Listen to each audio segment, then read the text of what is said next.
So, welcome to Life Coaching with Gail. I am a great grandmother. I have had a lot of different, tough, heartbreaking, often life experiences that I have been curious about how to manage, how to get through. And so I chose to share with you along our line with all of these videos that I'm putting up some of the techniques and some of the skills that I've personally used that have helped me through my darkest times, the times of the void, the times of the absolute overwhelming, crushing aspects of life.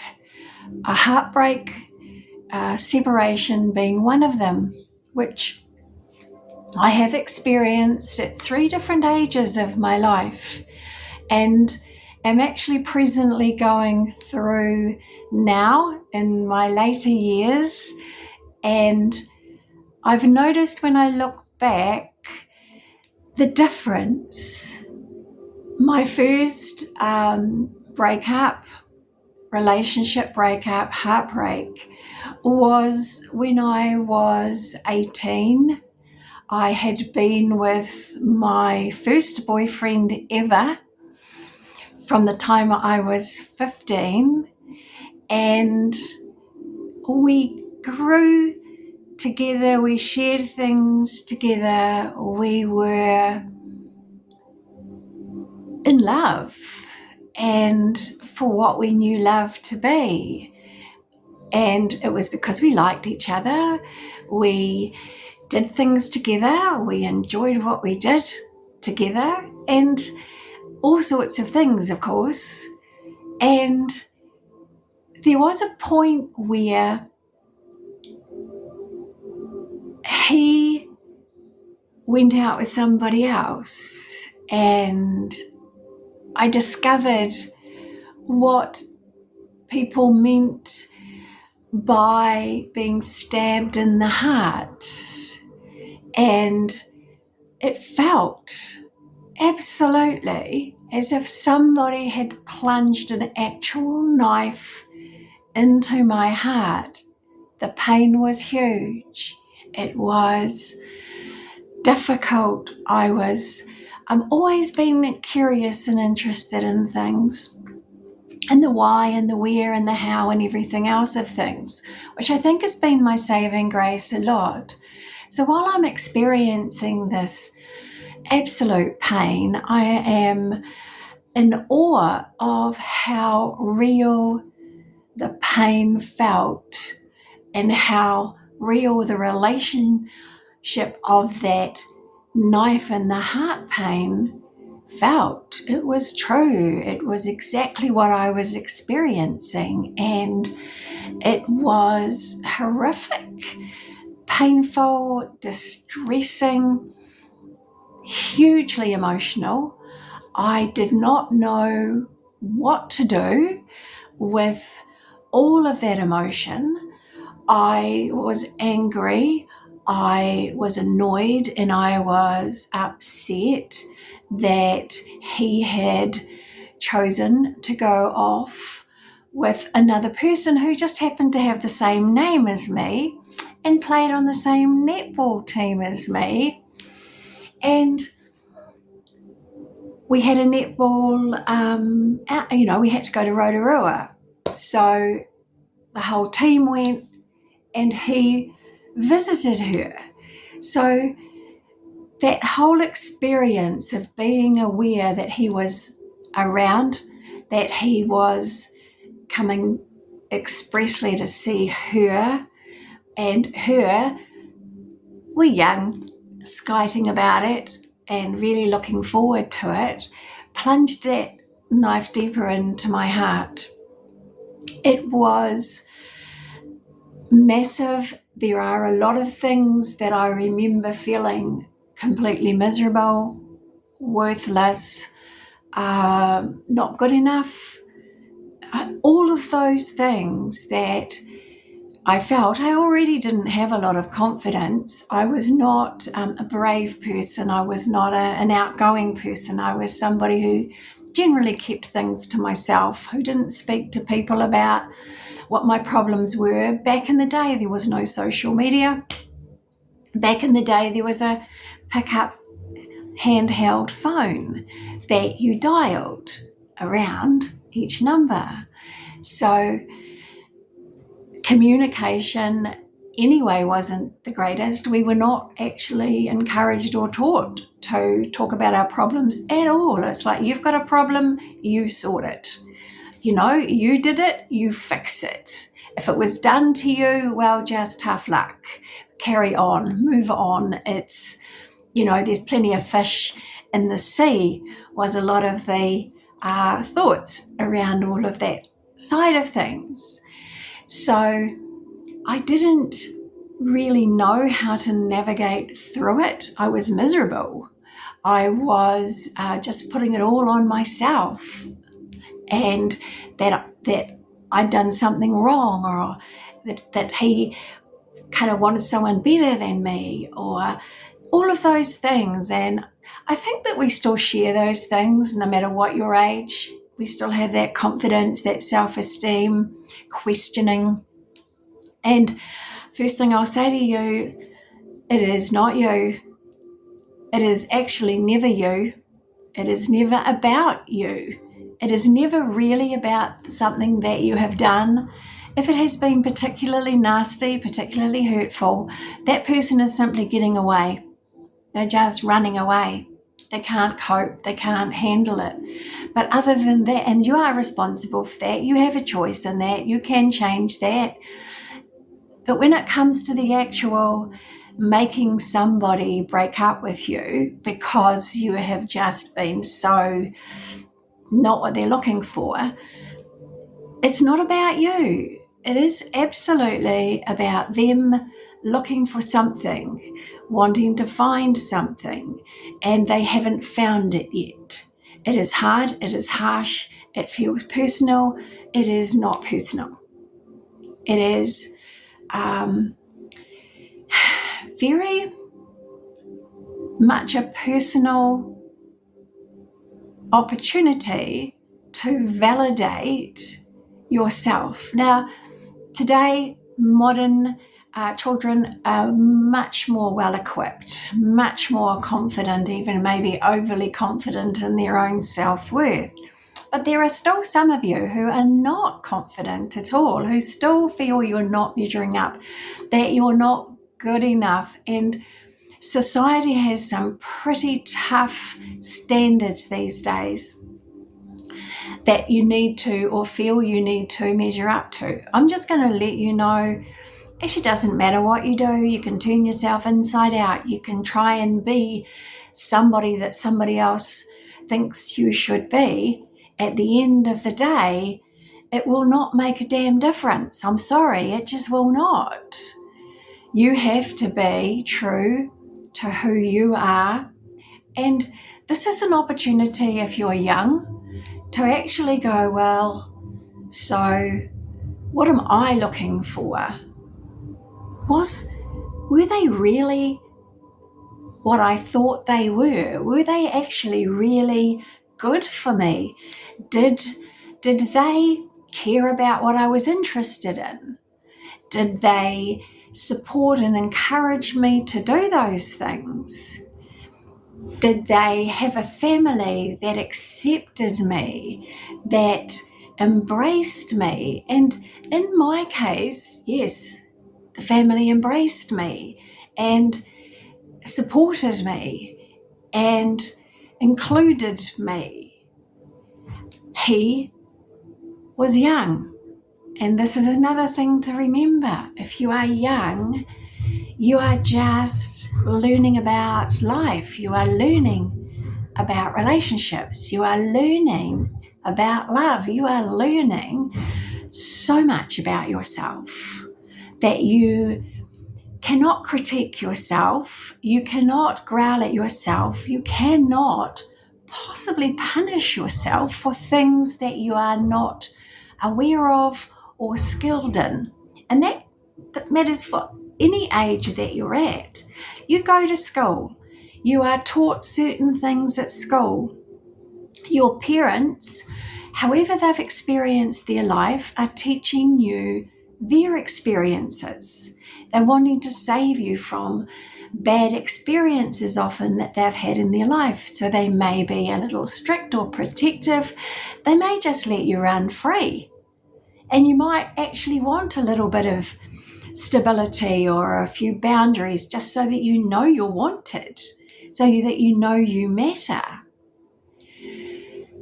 We look at a relationship as being that person who can give us that, who can validate ourselves to ourselves, who can say, yes, you're actually okay. And there are people out there that can do that beautifully for you. So if you are with someone or have been with someone who cannot do those things for you, who maybe growls at you or says you're doing things wrong or tries to improve you or tries to tell you what to do, that is not loving, that is not kind, that is not caring about you as a person.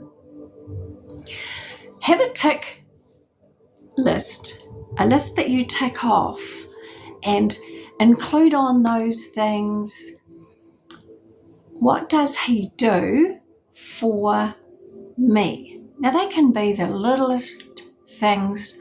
They can be like a smile of encouragement, can be a backing you in something that you're doing. It can be believing in you and, just wanting the best for you, encouraging you to follow that dream, follow that path, do what it is that you want to do. That's the kind of person that you actually do want around you. And breakups are hard. Breakups are really hard on you. They're hard on everybody. And sweethearts, I'll tell you, it doesn't matter what age you are, heartbreak is hell. I think that was probably the only way I could explain it. They're tough to go through. They're very hard to navigate. And they can be quite endless feeling to travel through. And there are many little things along the way to avoid. And one of the first things is to sit in it. If you sit in your misery, then you will be miserable. And yes, you will feel miserable. But if you sit in it, that's not going to actually help. Unless, and this is what I do for myself and I have done, unless you decide, okay, I'm tired, just for now, I'm going to be miserable.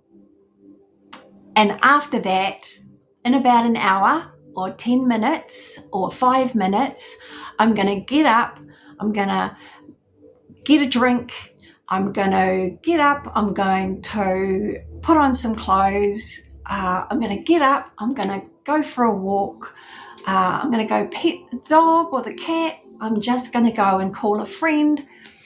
Automatically, you're probably already doing this in your generation and your age. You've got such social contact that you can reach out to all kinds of people and help. And YouTube is a great place. There are many, many avenues that you can find that will give you help, that will just help you through a really tough moment that seems to go on forever sometimes. My secret is, and my tip is, and what has worked for me is to get yourself out of the moment as soon as you possibly can, to distract yourself from that emotion as soon as you can. Movies are great, music's great, you know that.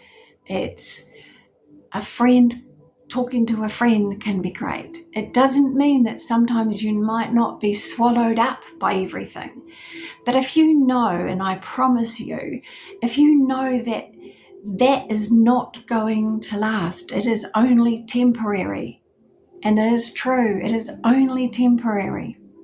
And if you also know that you can do something that helps make it more temporary, then do it. And that's why I'm saying, distract yourself, avoid memories, avoid looking at photos, avoid looking at social media posts, please avoid social media posts on that person.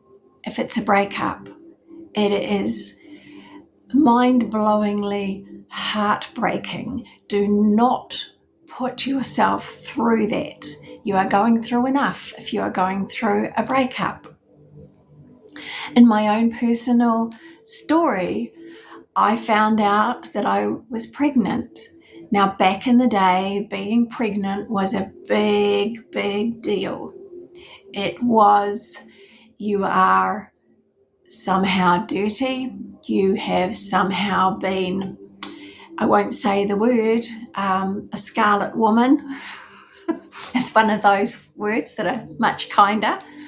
You have shamed your parents because you have gotten pregnant out of wedlock.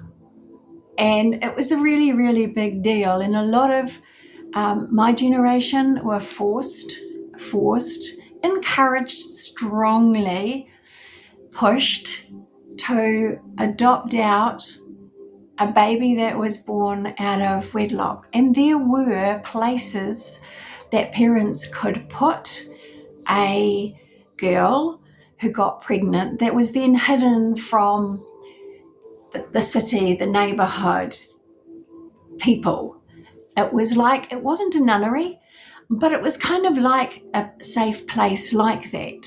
And those girls were made to stay there until Bubs was born. There's a lot of you out there that know this, or know of a parent, grandmother, great-grandmother who've actually been through this harsh experience. And if you don't, ask, because it was really something that was a shame on your own character, that you would become pregnant out of wedlock.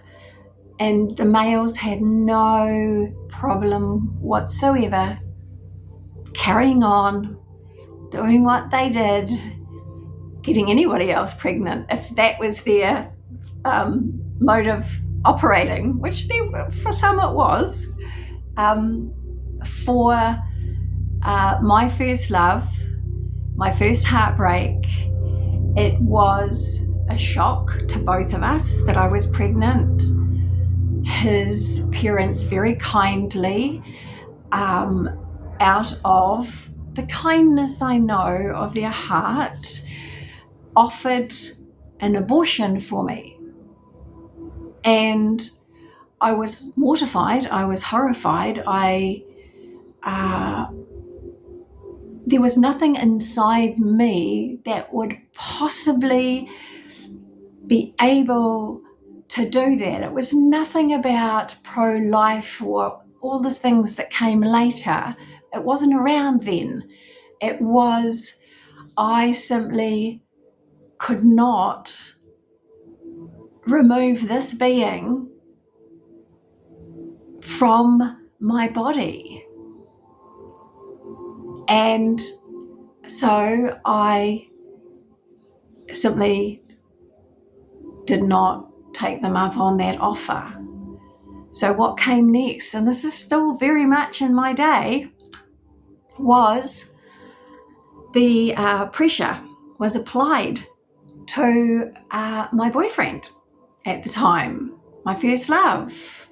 He was encouraged strongly to do the right thing, and the right thing in that day was to marry the girl. So there was no shame attached. So I got a phone call, and his words, to this day I remember, he said, "I think we should get married, By this time, I had actually reached a place of acceptance, a place of peace that he had moved on, that I was pregnant, and that I was going to choosing to have a baby. So when I got this phone call, I was quiet, and I just said to him, I don't think so. And I left it at that, phone, hang up. So then next stage, plan B for the parents. Oh, an invitation to come out with them. And I accepted it because I wanted to be seen as doing the right thing by giving them an opportunity to speak with me, that I could then perhaps say that, for myself, what I wanted, as in that I chose to have the baby and that they would be included, all that kind of stuff. So we went out, and immediately we met. It was, we think you should get married. It's the right thing to do. He wants to marry you. You can keep the baby and it'll be okay. They were very convincing people.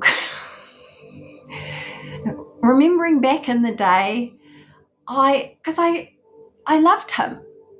I loved my boyfriend, and it had hurt me so much that he had broken up with me, and I kind of meekly went along with it. So 6 weeks later, we were being married. On my way to the church, we had to pull over to the side of the road because we had cars, parents, they needed to arrive first. It was the thing. So we pulled over to the side of the road, and I'm pretty numb, to be honest. I'm thinking, don't even know if I'm thinking. It was all so big. It was so huge. The reality of being married was probably as huge as that I was pregnant. And I think by this time I was about 5.5 months pregnant. So I was showing my mother, who made all my clothes as I grew up, made my wedding gown, which was flattering and did not show that I was pregnant, but also did not disguise it very well. So I just had a thought. I remember arriving at the church, walking down the aisle, and my grandmother and my boyfriend's grandmother were kind of arguing about whether I was going to arrive and whatever else was going on in their heads about the fact that I was pregnant, because they knew, and getting married, like this. Also shame. So yeah, we got married, and we had a couple of beautiful children. I would not change my decision about that abortion for one moment or 1 second. That child literally saves other people's lives, and the world would be poorer without it, that child.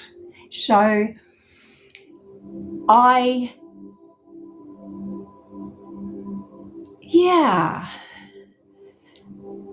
once we settled down to be married, it was almost life as normal, because he was, a caring person. We were both quite business minded in the fact that it was all about getting things done. It was all about family. It was all about what you could achieve and what you could do that kind of mattered. I mean, we were building things like our fences, our house, our fences, all the step-by-step things that back in the day were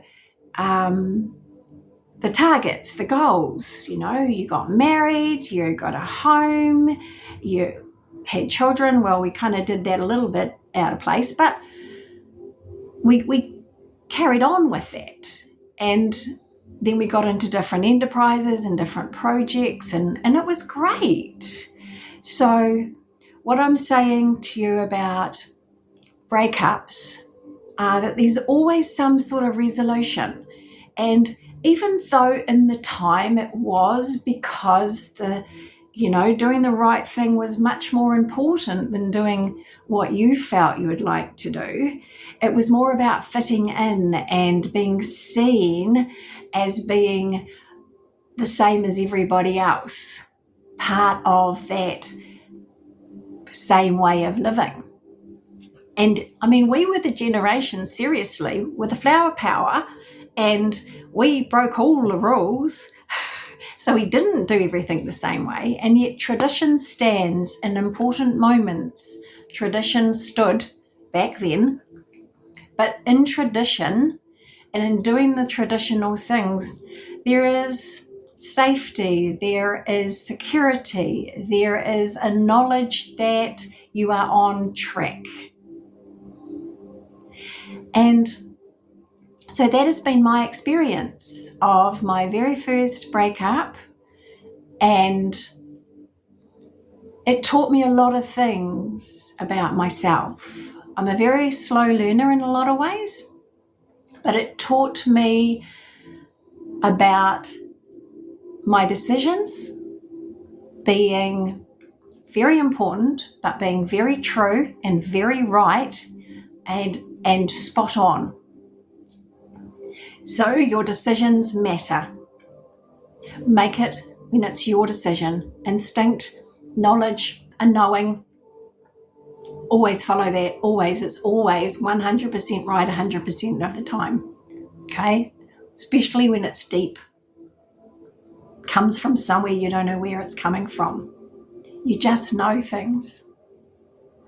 And on that note, lovely people, I will love and leave you with this video. I am Gail, and I am contactable in New Zealand, 027 4166 545 for any life coaching problem or session.